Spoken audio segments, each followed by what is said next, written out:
it's just, it could be like, you know what I mean by unctuous, like kind of, like it feels like there's a lot of fat in it, and there's not. But the pear just cut it. It was brilliant.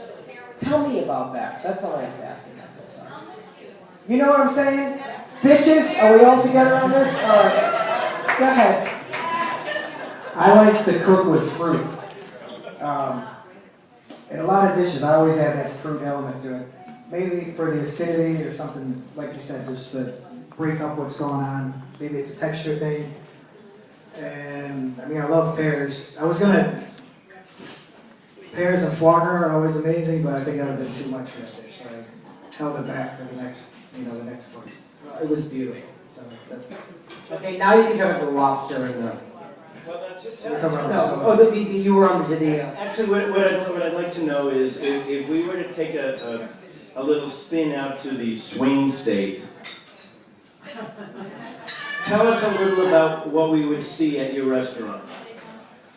My signature restaurant, Dante, It's filled with swingers. it's housed in an old bank. It's an old Third Federal Bank. So there's huge columns, a real high ceiling, copper ceiling. There's a big vault in the back of the restaurant where we see there's a table in the vault. Then in the back of the vault, in where the safe deposit boxes were, I make all homemade charcuterie and sausages. That's where you get a little bit of the mortadella with the hors d'oeuvres downstairs. So we make all these meats, the prosciutti, and they hang in this room inside the vault.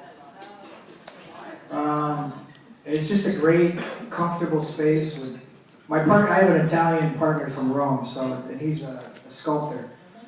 So it's full of marble and all these great Italian carved material. Do you have a combination to get into the vault? I have the combination. The lady brought it to me once we opened, but it's set up in a way where the door won't close, so it's risk-free. Okay, now what